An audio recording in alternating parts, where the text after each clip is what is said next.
নমস্কার, কেমন আছেন সবাই? রামানন্দের রান্নাঘরে সবাইকে স্বাগত। চলে এসেছি একটা নতুন রেসিপি নিয়ে। আজকে আপনাদের বানিয়ে দেখাবো হচ্ছে চিংড়ি দিয়ে মোচার ঘন্ট। সেই কারণে মোচাটাকে ছাড়িয়ে আর সে বয়েল করে নিয়েছি 5 মিনিট মতো। আর এখানে চিংড়ি মাছটা নুডলস মাখিয়ে রেখেছি। চলুন পরবর্তী পর্যায়ে চলে যাব। মোচার ঘন্ট বানানোর জন্য কিছুটা তেল গরম করে নিয়েছি। তার মধ্যে প্রথমে ভেজে নেবো হচ্ছে কাঁচা ছোলাগুলো। ছোলাগুলো ভেজে নিয়েছি, এবার হচ্ছে তুলে নেব। ছোলাগুলোকে ভেজে তুলে নিয়েছি, এবার হচ্ছে সেই তেলের মধ্যেই ভেজে নেবো হচ্ছে চিংড়ি মাছগুলোকে।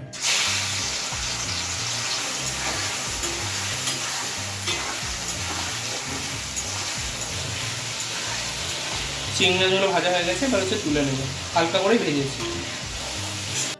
চিংড়ি মাছগুলোকে তুলে নিয়েছি, এবার কড়ার মধ্যে দিয়ে দেবো হচ্ছে গোটা গরম মশলা, শুকনো লঙ্কা, তেজপাতা আর সাদা জিরে। এবার দিয়ে দেবো হচ্ছে ডুমো ডুমো কেটে রাখা আলু, টমেটো কুচি আর লঙ্কা চেরা।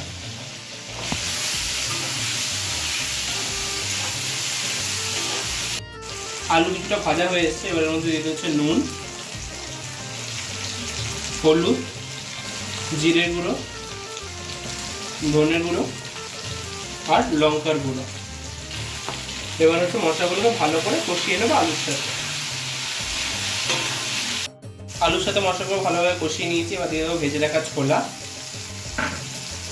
এবার দিয়ে দেবো হচ্ছে ভেজে রাখা চিংড়ি মাছগুলো। বেশ কিছুক্ষণ ভালোভাবে কষিয়ে নেবো। সব কিছু ভালোভাবে কষিয়ে নিয়েছি, এবারের মধ্যে দিয়ে দেবো সেদ্ধ করে রাখা মোচাটা।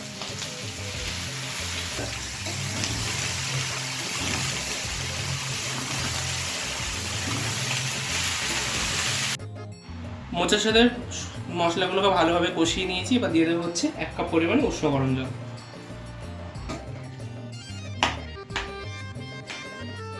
এবার ঢেকে দেবো 5 থেকে 7 মিনিটের জন্য। ঢাকনাটা খুলে নিয়েছি, ভালো করে সবকিছু মিশিয়ে গেছে, দেখতে পাচ্ছেন সেদ্ধ হয়ে গেছে আলুগুলো। এবার ওপর দিয়ে ছড়িয়ে দেবো একটু সামান্য চিনি। এবার দিয়ে দেবো হচ্ছে গুঁড়ো গরম মশলা। এবার দিয়ে দেবো হচ্ছে একটু ঘি। এবার সব কিছু ভালোভাবে মিশিয়ে নিয়ে নামিয়ে নিয়েছি আমাদের চিংড়ি দিয়ে মোচার ঘন্ট। ভিডিওটি কেমন লাগলো অবশ্যই জানাবেন, আর আপনারা এই পদ্ধতিতে বানিয়ে খাবেন আর আত্মীয় পরিজনকে খাওয়াবেন। ভিডিওটি যদি ভালো লেগে থাকে তাহলে একটি লাইক, কমেন্ট, শেয়ার করে দেবেন। পাশাপাশি আমাদের চ্যানেলকে সাবস্ক্রাইব করে দেবেন। Thanks for watching.